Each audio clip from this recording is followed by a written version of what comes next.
Scientism is the claim that science alone gives us genuine knowledge.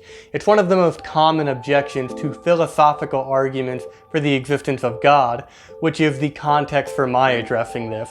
If scientism is true, then any claim which rests on non-scientific grounds must therefore be false. But is scientism true?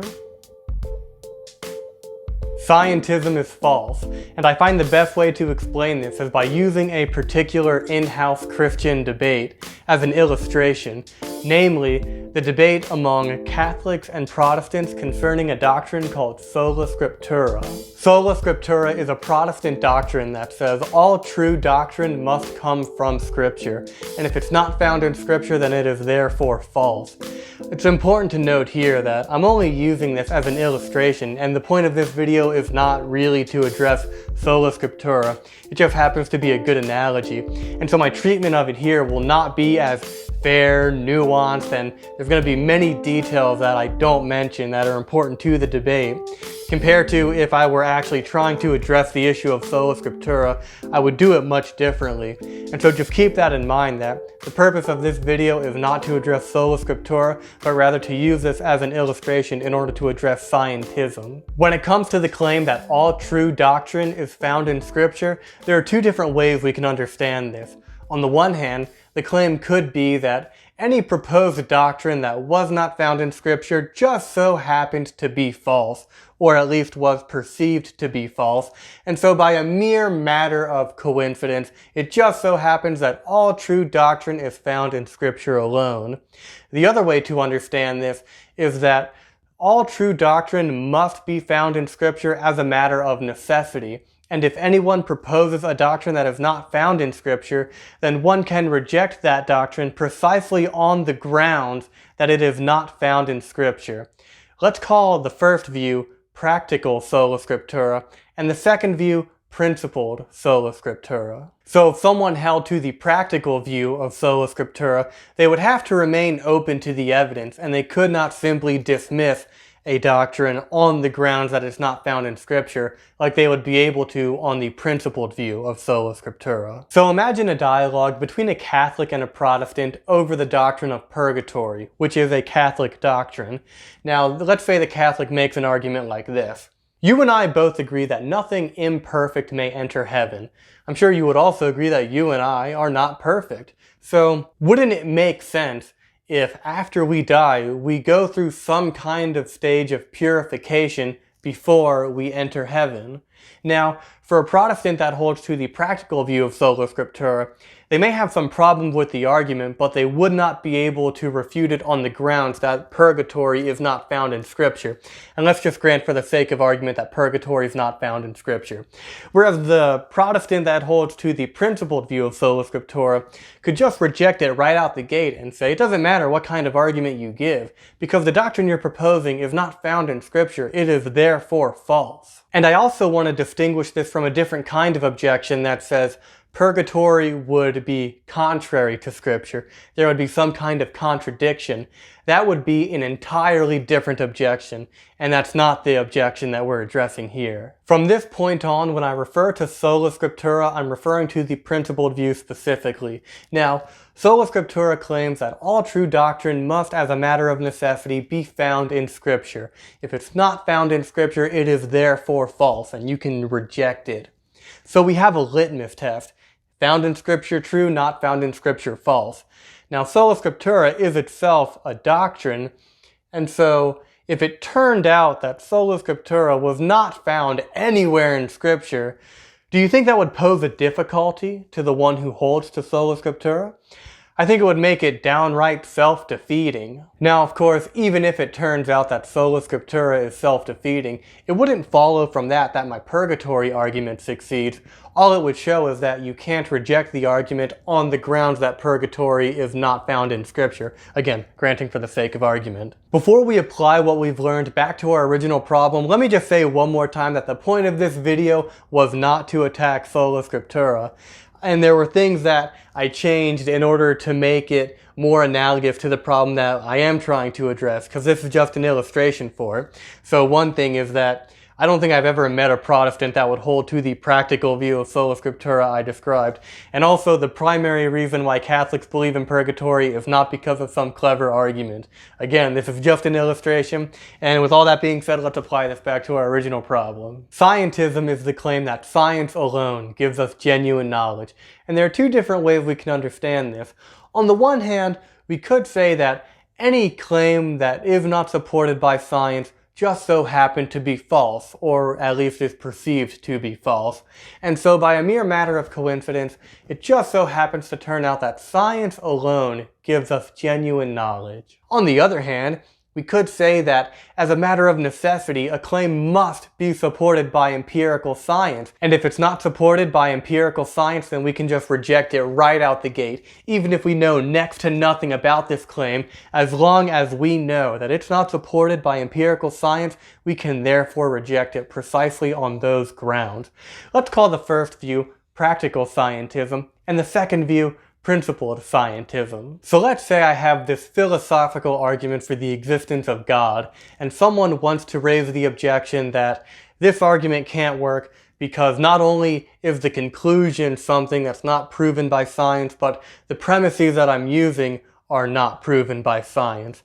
Such an objection can only be made intelligible if they are presupposing principled scientism, because on the practical view of scientism, you would have to remain open to the evidence, and you couldn't simply hand-wave away an argument for simply being non-scientific. From this point on, when I refer to scientism, I'm referring to the principled view in particular. Now, scientism claims that science alone gives us genuine knowledge, and that if a claim is not backed up by empirical evidence, then we can reject it. But if it turned out that scientism was itself a philosophical, non-scientific claim, and that there was no empirical evidence to support it, do you think that would pose a difficulty to scientism? I think it would make it downright self-defeating. But is there any empirical evidence to back up the claim of scientism? Let's find out. Some claim that the success of science itself is evidence that scientism is true. Alex Rosenberg put it this way in his book, The Atheist's Guide to Reality. The phenomenal accuracy of its prediction, the unimaginable power of its technological application, the breathtaking extent and detail of its explanations are powerful reasons to believe that physics is the whole truth about reality. Now, some people believe in sola physics specifically. Some people believe in sola science more generally. Either way, the problem with this kind of argument is that it's a non sequitur. The conclusion does not follow from the premise. We get a good parody argument from Edward Feser that illustrates this point. First, let's see how he interprets the scientism argument. The predictive power and technological applications of science are unparalleled by those of any other purported source of knowledge. Therefore, what science reveals to us is probably all that is real. And now the parody. Metal detectors have had far greater success in finding coins and other metallic objects in more places than any other method has.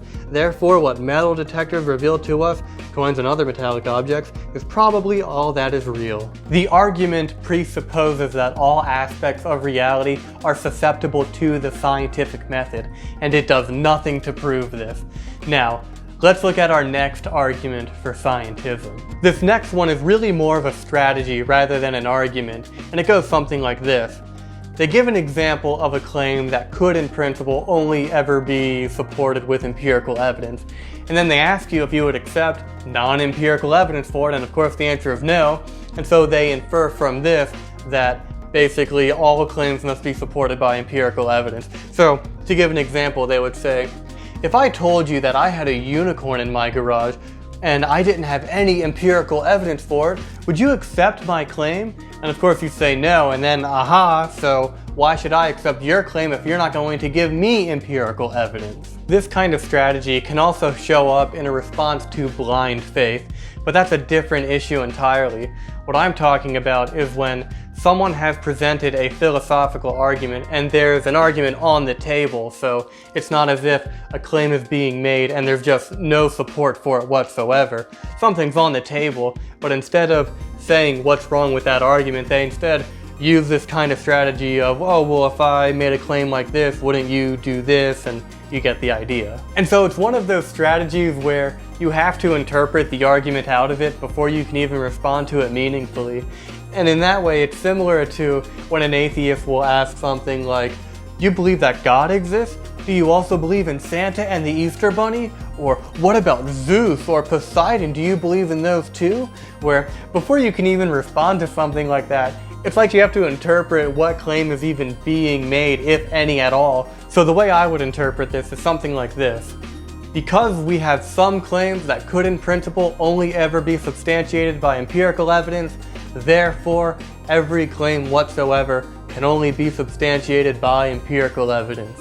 And I will leave this one up to you to figure out what's wrong with that. Oh, but one more thing on that. If you told me that you have a unicorn in your garage and you could demonstrate that with a philosophical argument, I would be very interested to hear what that argument would even sound like. So there's my thoughts on that. And here is the final defense of scientism we will look at. It's the argument that says philosophy is dead, therefore scientism or whatever. So it's really more of just when people try to argue against philosophy itself as a discipline, to say that philosophy is useless, it doesn't really get you real knowledge, and so kind of as a result science is like the only thing left standing. So it's an indirect argument that would really only get you practical scientism. It's worth addressing though, because my argument rests on philosophical claims. So if philosophy is dead, then my argument is dead too. The problem with this kind of argument is that if philosophy is dead, then scientism is too. Because scientism is itself a philosophical claim. The only way that you could say that science is the only genuine source of knowledge, you would have to step outside of science in order to make that kind of judgment. Furthermore, science itself makes philosophical assumptions. One example being that the world is intelligible, that there are explanations for things to uncover. And doesn't that sound a lot like the key premise in my argument for the existence of God? Or how about the assumption that the external world exists? As strange as it may seem, science can never prove that. You first have to presuppose that the external world is real in order for science to even get off the ground, in order to say that what you are investigating are objective realities.